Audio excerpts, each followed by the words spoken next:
Hey guys, so I just finished lunch and I figure I'd sit down and read an email that I got from a viewer, a guy named Ian. He sends me a message saying, "Hey Sash, hope you're doing well. Looking forward to your next video." Oh, thanks Ian. How about discussing the financial aspects of being an English teacher in Phnom Penh? Which I thought was, I always thought about doing a video just talking about like what to expect and stuff, but I've only been teaching for about 3 months or so in Phnom Penh. But I think that's enough time to, talk at least about me personally about certain things. Okay, so the first thing I see here is monthly salary. So the monthly salary for a teacher can be anywhere from like 800 to 15 depending on qualifications. If you have a TEFL degree, what school you go to and stuff like that. So if you're qualified, if you have a TEFL, if you have a bachelor's degree, if you have a ton of experience, then you'll definitely be on the higher end of that spectrum. But if you're not, if you have no experience, if you have no bachelor's degree, if you have no TEFL, no nothing, you'd probably be on the lower end of that spectrum. So me personally, I have over 3 years of experience. I have 3 years experience in China, over 3 years experience in China, excuse me. And I have a TEFL, and I'm actually working on getting certified in teaching young learners. So where I lack in having a bachelor's degree, I have other qualifications that kind of make up for it, and experience as well. So the next one is any benefits / perks of the job. Any mentions like health insurance, free lunch, etc. So here at this school, we're given free lunch, but like I stated in a previous video, which you can find up here, somewhere here, or maybe here, I forget. Anyway, I'm a very picky eater. I don't like to eat vegetables. I don't like to eat spicy foods. What I don't like, I just can't. I can't tolerate spicy foods. So that's another thing that's a no-no. Fish, absolutely not, and seafood, absolutely not. So, and a lot of the dishes that they serve here, it's usually just rice and a vegetable and maybe fish, or sometimes it'll be pork, and the few times that it is pork, well, I shouldn't say the few times, but the few times that I do eat lunch here, it's only when there's like rice and pork or something.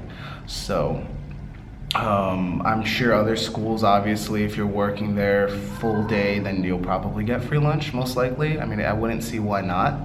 I know that when I was in China, for example, if you work at an international school, like where I'm working at right now, you usually get free lunch. That's definitely usually a thing in China, and I'm assuming in Cambodia as well. So let's see here. Health insurance, I was not provided health insurance, but I'm not sure about other schools. I know a lot of the other bigger schools, I'm pretty sure they provided. I did some research on that. But I mean, when I first came to Phnom Penh, I took maybe 2 days to just relax and enjoy the city. And then I was like, all right, I just want to find a job. So, and I wasn't really picky about finding a job. I just wanted to find a job so I can get the experience of how the schools are run, essentially. So, and I got really lucky because the school that I'm working at right now, Highbridge, it's a great school. The administration, everybody's all relaxed, and it's all chill. As long as you do your work, and as long as the kids are happy, and as long as they're learning, they're not too unreasonable, or they're not unreasonable at all. So it's great. It's a good school. I definitely enjoy it. So. But like, for example, in China, you can get like, free accommodations. They pay for the rent, the electricity, all the utilities, all that stuff is usually paid for. Whereas here in Cambodia, I haven't found anything in my research, or I wasn't even offered that. So just to compare and contrast. So yeah, I think that's pretty much it for benefits. It's not like a lot, but then at the same time, I mean, you have to understand that you are in Cambodia, so it's just different the way that they do things here. Let's see, any need to pay income tax? Well, I do pay tax. It's taken out beforehand, before I get my salary. So all that stuff is taken care of before I even get my salary, which is cool. I can't speak for other places. You know, your mileage may vary at other places. So you're gonna have to figure that out if you do an interview or anything like that. But yeah, the next thing he's asking is the cost of monthly rent, furnished versus unfurnished. So unfurnished, I'm assuming it's going to be cheaper if, you know, depending on furnished or unfurnished. But okay, when I first came here, I had a 1-bedroom that was in BKK 3. It was literally right on the border, you can say, of BKK 3 and BKK 1. Now, BKK 1 is a very nice area. That's where, you know, a lot of foreigners choose to live, either in BKK 1 or BKK 3, which are, they're just different, you know, districts. And I don't want to say district because they're not that big. But if you were to think of anything, just think of it like little districts. So, I lived in BKK 3, right next to BKK 1, which was cool. I was a 10-minute moto ride, not even, to the Lucky supermarket from the Burger King, Carl's Jr. There's a whole bunch of places that was within arm's reach, you know, by motorbike. You know, if you have to walk, then that's a different story. So, and it was a 1-bedroom. It was it was a nice place. It was $250 a month. Not including utilities. So after everything, I think I had to pay like $302 or $303 or something like that. So yeah, so it's a little pricey, but again, it all depends on what you want. Like I've seen studios that go for $80, you know, a month, you know. So it all depends on what you want and what you're willing to, you know, sacrifice if you want something cheaper, you know. So if I had the chance, I would go back. I wouldn't get a 1-bedroom. It was completely ridiculous, and it was just, you know, I did it in China, so I figured I'd do it here, which was completely wrong, you know. So I would have been comfortable with the studio, and you know, you can find studios that are for 100, 150, 200. You can find studios that are like $400, you know, that have their serviced apartments essentially, that have like a gym and a sauna and everything. But then you can also find apartments that are really, really cheap. So it all depends on what you want and you know, what you're willing to sacrifice if you want something cheaper. So, and also the area as well. Obviously, if you're in the Riverside, it's going to be more expensive. If you're in BKK 1, it'll be more expensive. So yeah, it varies a lot. You know, you can do your research. There's definitely a lot of groups on Facebook. That's how I found mine. You can find agents and stuff. But one thing that I read was that if you do want to look for an apartment, before you go to an agent, you should probably just go around and explore the city. Look at the neighborhood that you want to live in, and then just, you know, look around and look for rent signs and stuff. Because there's no agency fee. You know, granted, the person might not be able to speak English that well, but if you can establish some sort of a dialogue or something, then hey, you know, you can get a cheaper deal probably. So let's move on here. We got monthly food costs if one eats out regularly.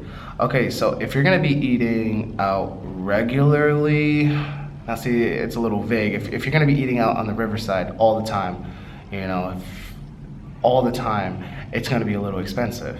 You know, I did a couple of videos on the Riverside, and those, you know, for one person, you know, usually for a meal, you know, would be including, let's say, if you get 50-cent draft or 75-cent drafts, it'll cost you anywhere between $6 to $7 for the meal, right? And that's with like maybe 2 or 3 draft beers, you know.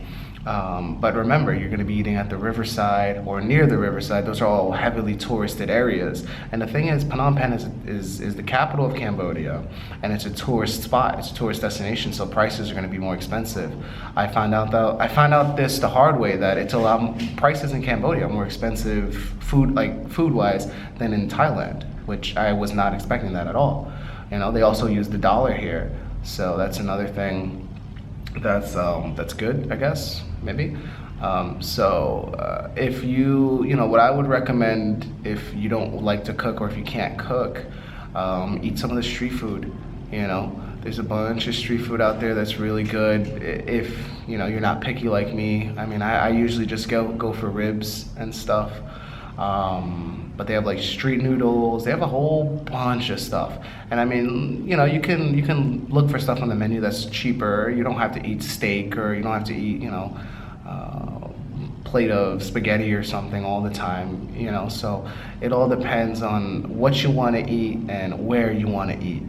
So it all varies. For me, I usually cook, or my girlfriend usually cooks, depending on what we're gonna be eating. And we usually go out maybe on the weekends, or Friday and maybe another 2 days or something like that. So for two people, we usually go through maybe be anywhere from 12 to 15, depending on how much alcohol we drink, or I drink. So it's cheaper. It's way cheaper compared to prices in America, per person, right? But if you're gonna be eating out every single day, it's gonna add up. It's gonna be really, really expensive. So if you are gonna eat out, don't go to the riverside all the time and eat out. Try and get some Khmer street food, which is pretty good. You get a bowl of rice and a bowl of fried rice with pork, bowl of fried rice with beef. There's a whole bunch of little things that I'll show you guys in the upcoming videos, of like street foods and stuff like that I can eat. So yeah, let's move on. The next question here is utility costs, internet costs.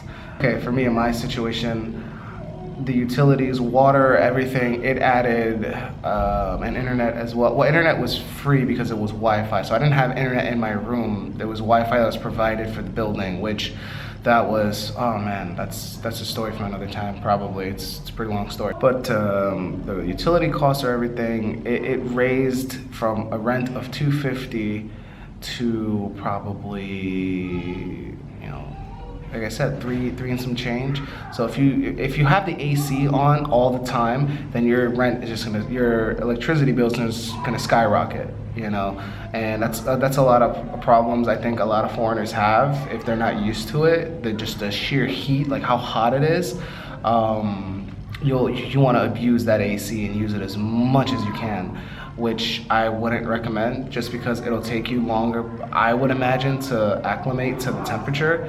So I would just recommend just using a fan, taking a cold shower, stuff like that, and just sucking it up, So yeah, just to keep utility costs down, just don't use the AC so much, get a fan.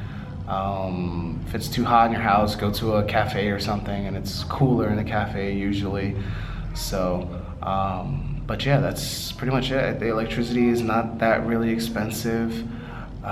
Internet, from what I've heard, can be anywhere from $12 to $20, depending on how fast you want it. Anyway, the next question here is, how many hours do you work per day? Any days off? So with most places, it'll be Saturday and Sunday would probably be your days off here. Like I said, it's an international school, so it's essentially, just think how school is back home. You have your 8 to 4, 8 to 5, 8 to whatever. Well, at least in the States, it's like 8 to 3 or whatever. And Saturday and Sunday you have off. So that's how it is over here. I know I gotta wake up earlier because I live further away. So, I mean, my official working time is, I gotta be here by 7:30 in the morning, and we get a break at 11:30. That's until 1, so we get a nice 1 hour, 1.5 hour break, which is where I get a lot of the editing and stuff done. And then at 1 until 4:30, that's when the last bell. And then from 4:30 to 5 is pretty much office hours, and you just get, work done, classwork, homework, stuff like that. So Saturday and Sunday are pretty much off days.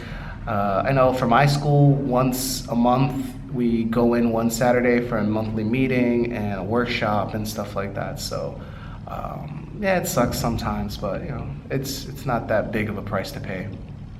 So for other schools, I'm not sure.